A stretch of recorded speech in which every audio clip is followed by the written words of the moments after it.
This episode of Ham Talk Live is brought to you by Tower Electronics. For connectors, cables, and more, call 920-435-2973 or visit pl-259.com.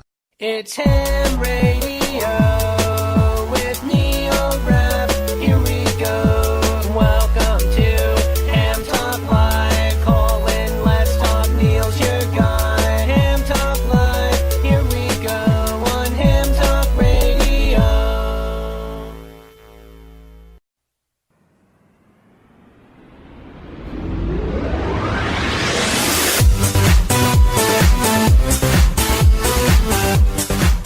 Hey, good evening, everyone. Hope you've had a chance to enjoy some of that NASA on the air stuff we talked about last week.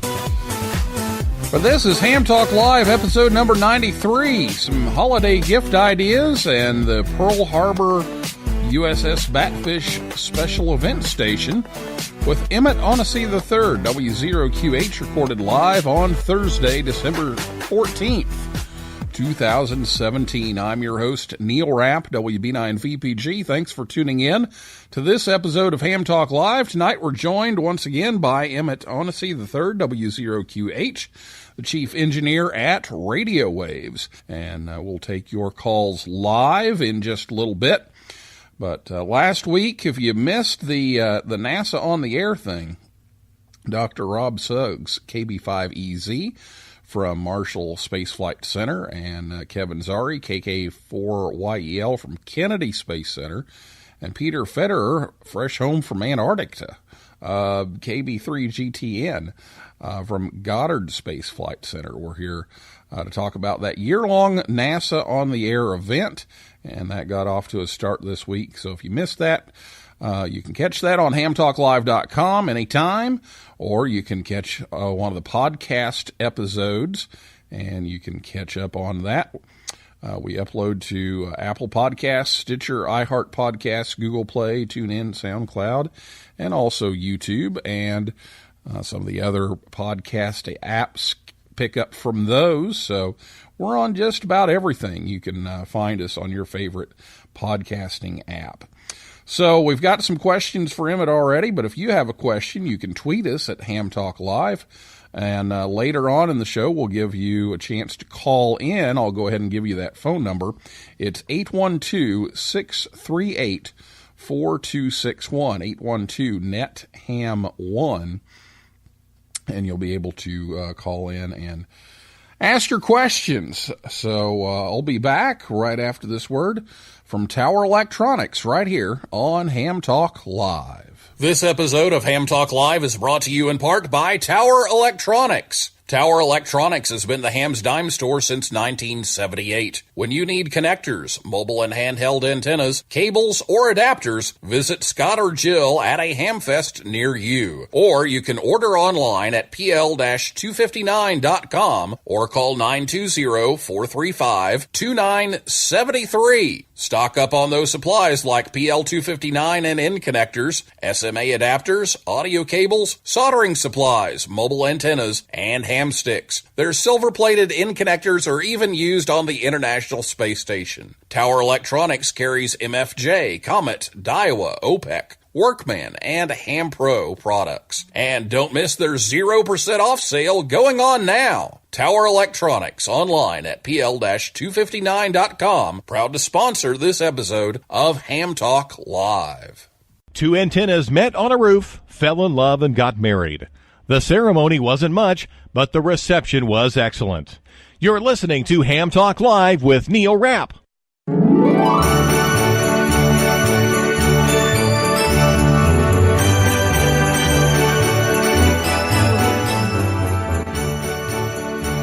Thanks to Scott and Jill at Tower Electronics for sponsoring the show tonight to help bring you Ham Talk Live. They'll be at the Plant City, Florida Ham Fest on Friday and Saturday. And you can call 920-435-2973 or visit their website at pl-259.com. Tell them you heard it on Ham Talk Live. You can get your order filled anytime. They're going to be taking some time off for the holidays, but We'll be back on the Hamfest tour soon. Remember, PL259s, they make great stocking stuffers. Well, tonight our guest is Emmett W0QH, the chief engineer at RadioWavz. And my apologies to you. We're having some trouble tracking down Emmett today. So we're going to come back. All right, welcome back to Ham Talk Live. And we haven't been able to track down Emmett. So luckily, Dr. Scott Wright, K0MD, is willing to step in. And I've been meaning to have him come on the show anyway again and talk about some new things going on with him. So, Scott, thanks for joining us on short notice tonight.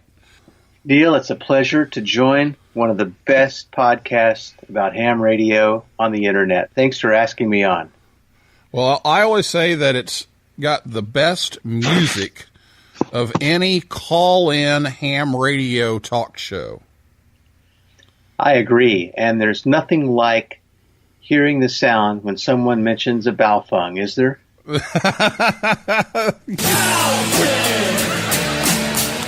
We'll put the Baofeng in there. Yeah, we'll get that in there. So we're also the only one that has music that's a call-in talk show. But anyway, all right. So we're filling in here, and so you have taken over the editor duties of the National Contest Journal, and you hit the ground running, making some improvements and some changes, and keeping a lot of things that worked. So tell us about some of the changes that are coming up in the National Contest Journal, and the January, February episode or edition should be coming out pretty soon. Yeah, thanks very much. In fact, the January, February edition has been sent to the printer, and hopefully it will be mailed in January on or ahead of schedule as usual, and to all the subscribers worldwide.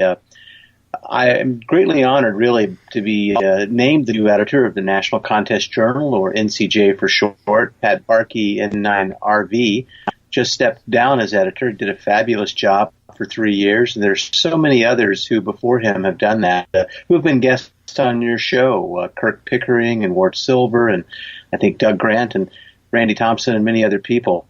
The couple of the changes that we're bringing to NCJ starting in the January edition are to focus a bit more on getting more young contesters on the air. And when by young, we mean those under 40 or 50 years of age, not just high school students and contesters like the rock star Marty that you have on and all the students at K9SOU in Bloomington, but also younger adults who are active in contesting. And we think that contesting needs new ham activity, and that there's a great opportunity to make the journal more relevant to younger people. And I'd like to announce, really, if I can, for the first time, Neil, on your show, that we are really delighted to have one of the premier educators and ham radio mentors in America as the section editor for what we call Next Gen Contesting, and that's yourself, Neil Rapp. No, wait a minute. Wait a minute. I thought I was going to be the editor of that. You are. I just said that. Oh, okay. I don't know. You kept talking about some great educator and everything, and so I thought maybe somebody else got it. But yeah, no, you're just not willing to promote yourself much. So anyway, we're going to benefit from your experience and your connections. And for the people who read NCJ, Neil's first write-up will be about the quite successful program at K9SOU and getting non-licensed students involved in contesting at the ham club station there. So we're hoping that others will read this and sort of catch some of your enthusiasm and your passion for doing this, and let it spread across the United States. And I would like to say in the upcoming edition of NCJ, we hope in the spring, you're going to be doing some interviews with the youth participants in the World Radio Team Championship, WRTC. And we're all looking forward to what you tell us about those young contesters who have qualified to be a participant in WRTC. I'm an active contester, but I didn't come close to qualifying. And some of the people who did, like Matthias, Charlie Echo 2, Mike, Victor Fox, really are phenomenal contesters. So I'm looking forward to learning how to improve my own skills, Neil. So that's one new feature. A second new feature is we're going to have regular surveys and book reviews by Kilo 3 Mike Delta, K0MD, John Thompson, another physician like me who is an active contester. John is quite known for working every radio contest every year. He's on every week in a radio contest, sometimes 2 or 3. And he is a wide reader and writer, so John will be sharing sort of new books and new technology pieces with us, and also stimulating discussion on the Reflector, on the ARRL website, and on the hopefully NCJ website about sort of controversies and new trends in contesting. All the other section editors, assistant editors that everyone has come to really appreciate and love will still be with us. The past editor, Pat Barkey, will also be contributing some of his famous interviews as we go forward. And then I'm really delighted to announce that we, for the first time in the history of NCJ, have a deputy editor, someone who works closely with me to help me keep all of the articles organized, and to the managing editor, Rick Lindquist, WW1ME, and to the league, and that is Fred Regeniter, K4 Italy Uniform. Fred recently retired from his job as an academic orthodontist at the Mayo Clinic and is now with a bit more free time, shall we say. He might disagree with that assessment, but he has time and efforts to help with the NCJ. So Fred's a very avid contester. He's been on your program. He's been on a number of the Ham Radio podcasts, and a very long and distinguished career, so to speak, in contesting and DXing. So those are sort of the changes with NCJ that we're bringing. And, the first edition coming out in January will have some very interesting articles. It'll have the first of a 3-part series on what type of receiver that a contester might need. What qualifies as a competition grade receiver and transceiver for contesters. We have a very special article by Craig Thompson, K9 Charlie Tango, on how multi contesting has helped him prepare the Bouvet DXpedition team for what will be probably the most remote and most expensive DXpedition ever put on. And Craig and many of the teammates like Ralph Fedor, Glenn Johnson, Bob Alphin, Jerry Rosalius, and more than I can name at the moment, are all multi contesters. So the contesting community has had a big impact on the Bouvet DXpedition. We have some other interesting articles. I won't give away all the secrets, but I also would like your listeners to look at NCJ Web. Just do a search with your favorite search engine, NCJ Web. And Kirk Pickering has a fabulous website, and we're going to be pushing articles and special information pieces to the website where you can find some of the great articles coming out.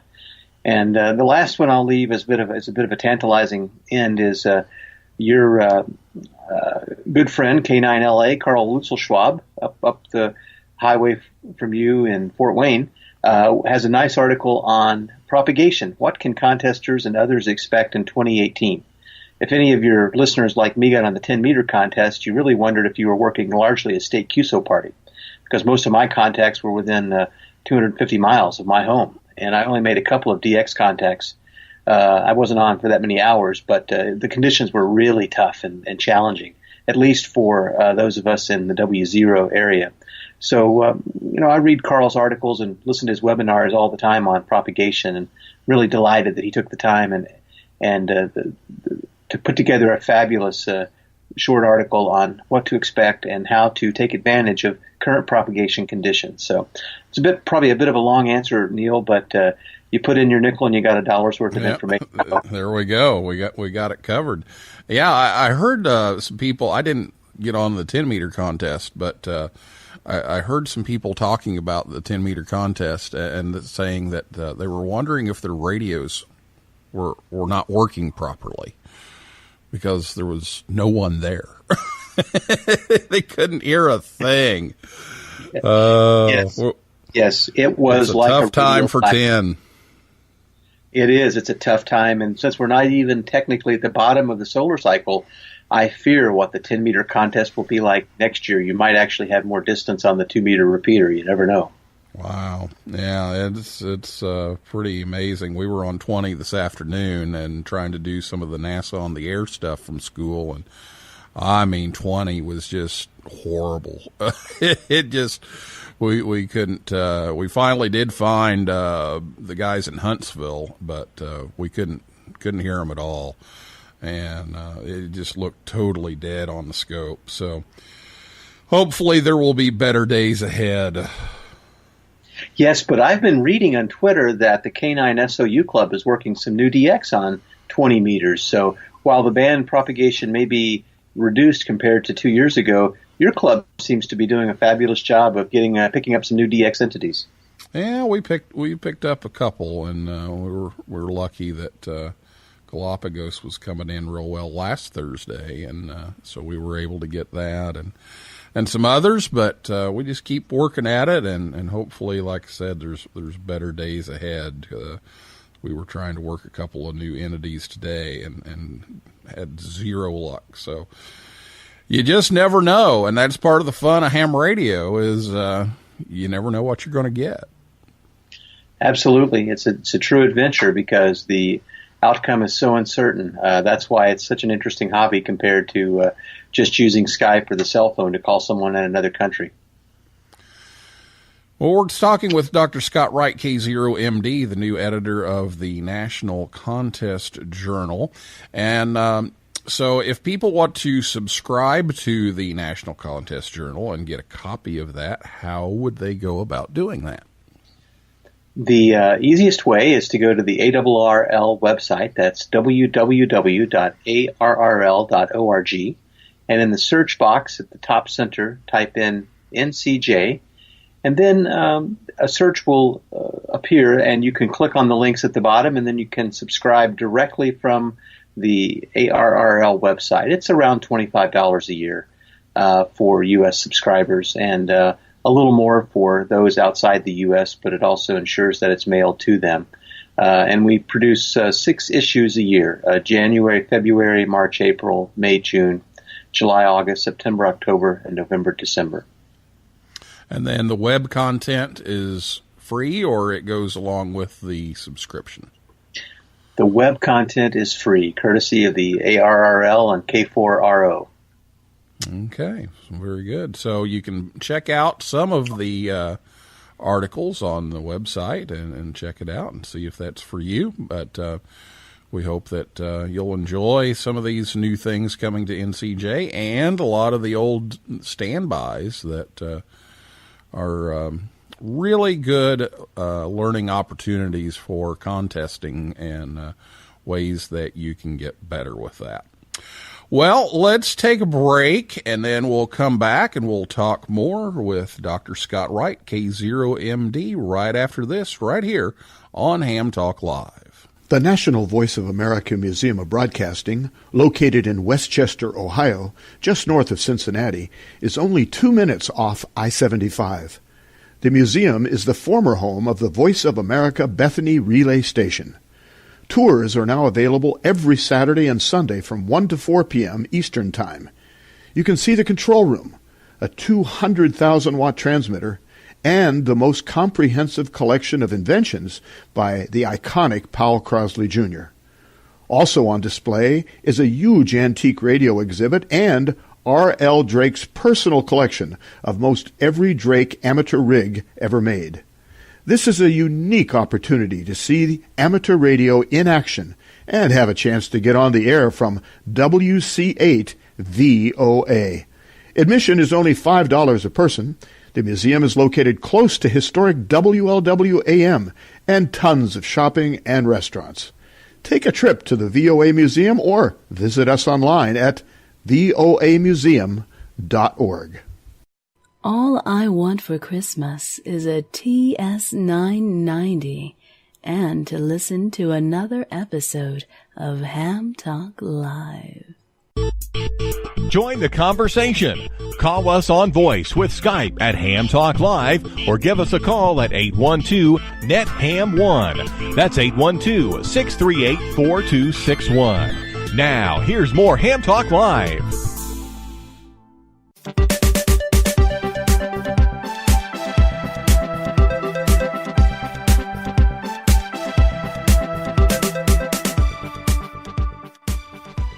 Welcome back to Ham Talk Live, and hope you can check out the Voice of America Museum of Broadcasting at some time if you get a chance.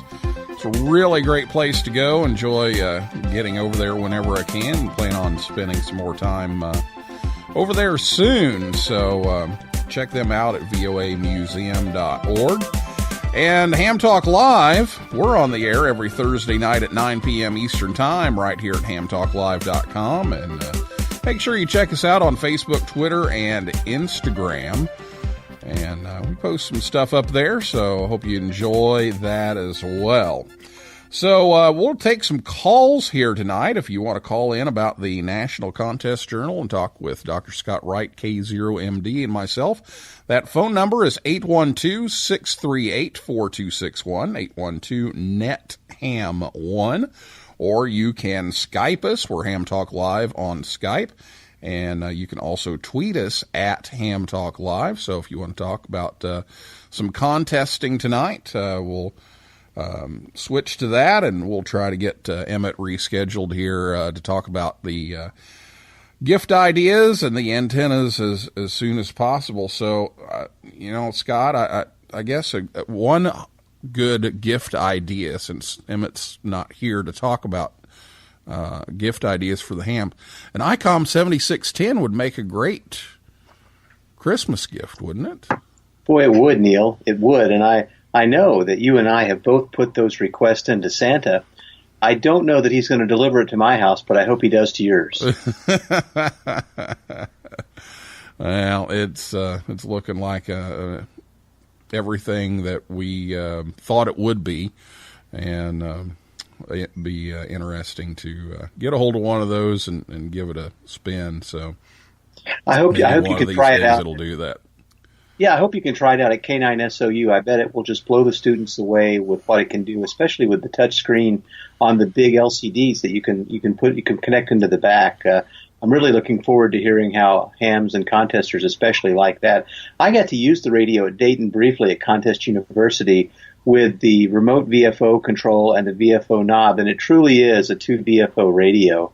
I was very impressed. I really commend ICOM. A number of us wrote them and urged them to make a functionality available that would let operators control both VFOs, because if you're trying to work a DX pileup or do SO2R contesting or SO2V contesting, you need to be able to control both knobs, or both receivers, and they did that. And so some people criticize ICOM for not listening to their customers. I disagree. They listened on this, and they've made a number of functional improvements to their transceivers over the last 10 years based on customer feedback, and I think that's really amazing. It's nice to see so many manufacturers in the ham community. Nearly every major original electronic manufacturer, U.S. and Japanese and others, really are responsive to ham's needs. So that's just wonderful. Neil, I would also suggest, by the way, a good stocking stuffer. If you have someone in your life that you want to, who's a ham who you want to get a stocking stuffer for, a subscription to NCJ is a pretty inexpensive stocking stuffer, and it will give them satisfaction all year long. There you go. And you pair that up with some adapters from Tower Electronics, and you've got it covered. So there you go. Yeah. Well, now you write in and call into the show a lot, and one of the questions that I see you asking a lot of the guests that come on the show is Superhet or SDR. So now we've got the 7610 out there. It's real now. It's not just some, dream somewhere. So where do you stand as far as a contest rig with that Superhet or SDR? Yeah, thank you. I've asked a number of your guests if they have a preference, and as you know, I'm a bit of a receiver aficionado. I have always tried to own really good receivers, even if I have to buy them used, as I have almost all of my ham equipment. I don't have an opinion that says one is superior to the other. I can tell you in my own station, I have 2 ICOM radios and a Elecraft K3S. They all have strengths, and they all have weaknesses. If there's a weakness to my ICOM, it's that it weighs 70 or 80 pounds and it's hard to move. But that's about the only one. I'm also very impressed with the SDR. Ray Novak came to Rochester and visited our ham club in the summer and loaned me a 7300 one evening to test in my station, and I was blown away, like you and your school club have been. And I've also had a friend with a Flex who loaned me that for a week to test, and I've been very impressed with those. If money were no option, I think I'd have one of the ICOM SDRs, one of the Flex SDRs, and I would just test them all with my antenna array on everything that I have. I really like a quiet receiver, to be honest, about what I prefer best. I like good filtering, sharp filtering, and a quiet receiver. And the ICOMs that I run are really quiet. And I know the Flex SDRs are really quiet receivers. I think it's tough. I think you have so many good choices, and it just gets down to what do you like to use and drive. Some people want to drive a Honda. Some people want to drive a Toyota. Others a GMC, a Chevrolet, or a Ford, or a Jeep. They're all wonderful cars. And I think the same is true for ham radios. The top 20 on Rob Sherwood's list, all will perform great in contest. I think it's really what do you like to use? And that's why I really encourage hams to go to a local radio dealer or come to Dayton and try out the radios and see what you like to operate. And you'll know once you start using what models fit your personal receiving preferences. And I don't think there's a single correct answer here. I think sometimes all of the above might be the best answer possible. Now, it's been kind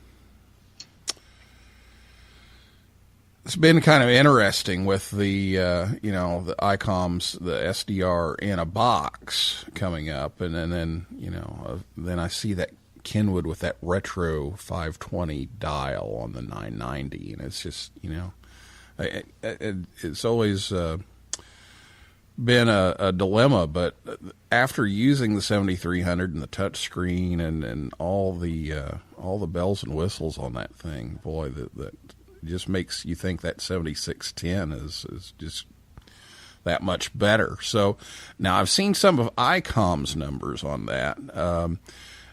I wonder what our friend Mr. Rob Sherwood would say about comparing the receivers to that. And I know that that's been one of the most popular shows that we've ever had on this program was when Rob Sherwood came on and talked about the receiver performance. So have you heard anything about where he's ranking it so far? I have not. I looked at his website the other day and it was down, or I couldn't get logged on just to see if he had it there, and I haven't looked back.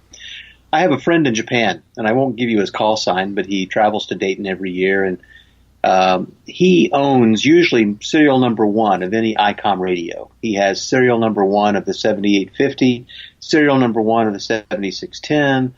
I imagine he had the 7300 too. And he told me that the 7610, in his opinion, sounded almost identical to his 7850. And in some respects, it heard some signals better and some signals not as well. But on average, he thought it was very comparable. So if his experience is typical, then that radio is going to knock the top out of the Sherwood testing, and it's going to be a real winner. I think it's going to be a disruptive radio in the market, just as Flex's SDRs and Maestro combos have been disruptive. I think SDR is out. I don't see us going back to superhets. I don't see superhets staying the only models. Now, I think everybody's going to innovate with SDRs. If the talk show listeners ever subscribe to QEX, the Experimental Communication Journal by the League, there was a great article by a German ham on SDRs, and I've asked him to submit something to NCJ, and he's agreed, sort of the basics of SDR for understanding receivers and how they work. And they have so much opportunity. I've had the privilege of corresponding with Gerald Youngblood at Flex, and really, I think Gerald understands where where the opportunities are in terms of user interfaces, how to put the package together. You could have your radio at the antenna connector or near the antenna, and then have it all remoted by a LAN or Cat5 into your shack. It's really an opportunity to do things and to get noise so low, so quiet that you can hear really weak signals. The secret to success in contesting, Neil, is not to hear the loudest signals or the next to loudest signals, but to hear the third and fourth and fifth layers of stations in Europe and Asia who are calling you when you're on the air. And unless you have a really quiet receiver with good filtering, you can't. And that's why the LA-Craft's been so popular, and frankly, all of the top-end radios have been so popular. And I think SDR is going to give us the opportunity to pull signals out of the noise that we couldn't before. It's going to make what we do now with FT8 look more standard down the road with CW, I think. 812-638-4261, 812-NET-HAM1 is the phone number if you want to call in and talk to Dr. Scott Wright, K0MD, talking some contesting tonight, some contesting rigs, and the National Contest Journal that Scott is now the editor of. So give us a call, 812-638-4261, or drop us a tweet. We're at Ham Talk Live, or we're also on Skype at Ham Talk Live if you'd like to call in and weigh in on this. And I tend to agree with you. I think the SDR is really the way things are going. I've noticed how much quieter it is, and so I totally agree with that. And I look forward to seeing where the numbers come in. The numbers that I saw from ICOM are putting it right there with a 7851 and well above the 7300. So. And the 7300 came in very high on his list. So it'll be interesting to see where that ranking comes in. And trying to pick a rig right now is a tough job. Truly is, because you're always worried when you buy something that 3 or 6 months from now, something new will come out and you'll regret that you didn't wait just 3 more months or 6 more months, because innovation is happening. I mean, we all think of Flex and now ICOM as the innovators in SDR, but there are a number of manufacturers from Europe as well as from the U.S. that if you just do a Google search for SDR radios, you'll be surprised at how many are competing in the ham market space and are doing it really at economical prices. So it's really kind of exciting, isn't it, to see ham radio go from where it did when we were young hams, with the 520 being sort of the cat's meow of transceivers, to where we are now. And it's really exciting. I have to think, though, Neil, that the user interfaces with the digital displays, the waterfall displays, the touch screens really attract the next generation contesters more. They really are graphically and visually oriented learners, I think. But you're a teacher. Tell me if you agree or not. I do. I agree. And, that's one of the things Dave Anderson said when he sent us the 7300 was, these kids need to have a touch screen. They need to have that technology because that's what they're used to. That's what they're on 24/7, whether I want them to be or not, with their phones. And, that's the way they interface with technology. And so having that type of interface with ham radio is just a natural progression. And I think as those of us who are youth wannabes, because we've now outgrown our youth age and look back at the golden era now that our current youth are having, we really like what they have in terms of technology. My wife and I have talked about how neat it is that our children, 3 of whom have finished high school or either have finished college and grad school or in the process of that, stay in touch with their classmates. We had ham radio, the first social media, as Timothy McGee said on NCIS a few weeks ago. But today's youth really are able to use this in far more interesting ways. I look forward to the next 10 years of this hobby. I think those who have announced the death knells of ham radio are wrong. I think young people and people who are really excited about technology will take it in directions that we've not even begun to appreciate. I think remote operating is just one of those. I do a lot of overseas operating, right? I do business trips a lot to South America for work and do conferences and take a radio along, and I can see the time that I might even be able to leave an SDR where I operate in Chile and just remote in from home and do a contest that way, or try to do a contest that way. It'd be kind of exciting to try. Yeah. I'm very excited that we had the remote hams guys on here a few weeks ago and talk about that method. And there's all kinds of methods out there to do remote operating these days. I remember, again, back in the day, we wanted to get a remote base going on the repeater because that was about the only way you were going to get any remote operation done. And now all you do is load the software on and away you go. It is amazing. It is amazing. Well, Neil, what advice do you have for grandparents and parents who are listening to the show who have grandchildren or children that they would like to encourage to be more active on HF and contesting? What are the mistakes that you see we make as adults with our children and grandchildren or our nephews and nieces that we shouldn't be making? Well, and I just had this conversation earlier with someone today. I think that pushing the license is probably one of the biggest mistakes, to push a license first.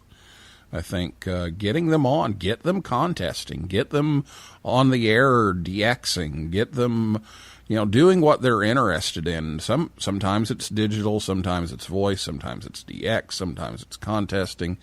I'm seeing a little bit of a shift in my kids right now from contesting to DXing. And so we're kind of shifting, with them a little bit, and we're still definitely doing a lot of contesting, but we've kind of shifted a little more toward DX, and so get them on the air, get them hooked, and then they want to get a license, instead of, putting another test in front of them. Us teachers, we push enough tests in front of them. So, have them want to do that. Really glad to hear you say that. I noticed in the latest updates from the ARRL that the executive committee and the trustees or directors, whatever we call our governing body, are looking at a new license class. And I hope they make it more student friendly. My daughters all were licensed when they were quite young, the youngest at 8 and the oldest maybe at 11 or 12. And I was blown away that they could learn the material and pass the test. It was pretty hard. And I sometimes worry that the technician license is a little challenging for students who have not had, pre-algebra or high school physics. So I think we need to find a way to get more young students engaged in the hobby and then let them progress through the licensing as they get more knowledge. Yeah, I tend to agree, and I've always said too, I don't know that it's the difficulty as much as the approach.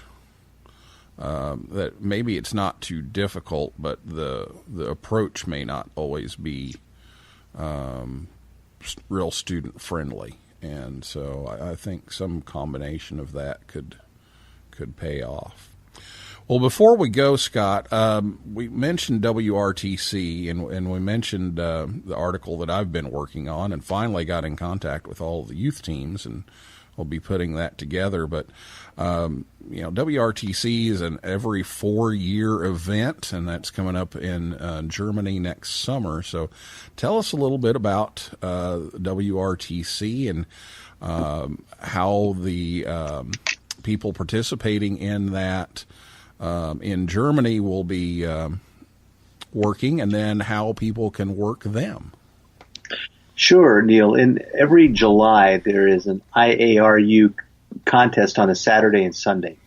And the WRTC is a contest within the IARU HF contest, where for 24 hours, they take the top 50 or so contesters from the world, and they put them together and have them do a 24-hour marathon radio sport contest to see who the top 3 teams are. So I forget the exact number of teams, but let's assume there are 20 or 25 teams. Each team has a team captain who qualified because they were the best contesters, had the highest number of wins or points in the pre-published contests that were used to grade you as a criterion over the last couple of years. And so they were selected earlier this year and announced, and they can pick a teammate. And the two of them do basically a multi-two type operation with two transceivers, low power. They have a single tri-band Yagi and then dipoles for 40 and 80.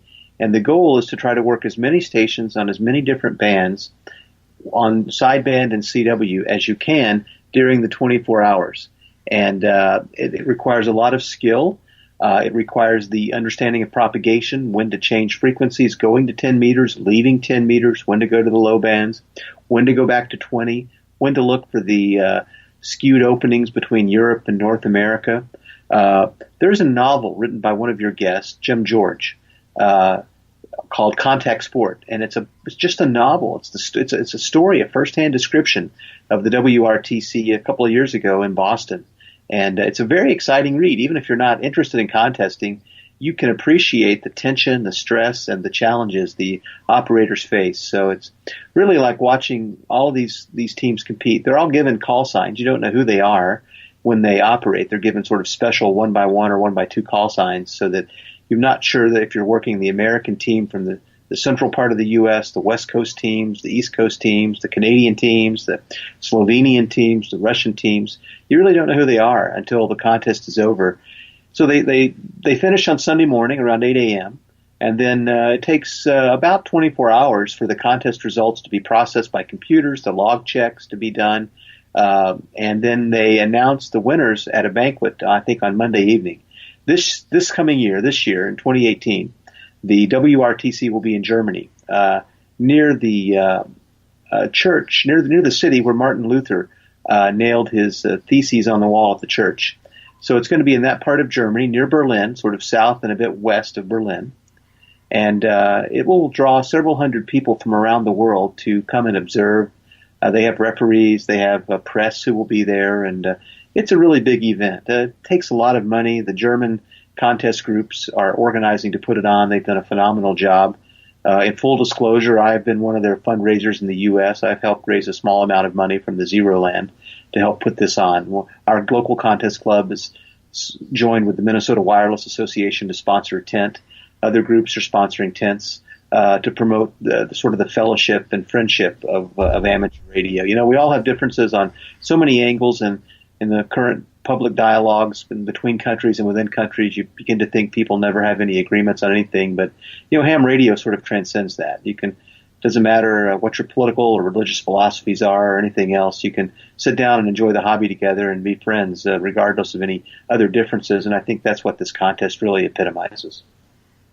Well, we'll look forward to hearing more about WRTC as that gets closer. And I've enjoyed talking to the youth teams, and we'll be putting that together for an upcoming edition of the National Contest Journal. So, Scott, thanks so much for coming on, especially on short notice, and talking about the National Contest Journal and some of these contesting things. And we'll be talking to you soon, of course.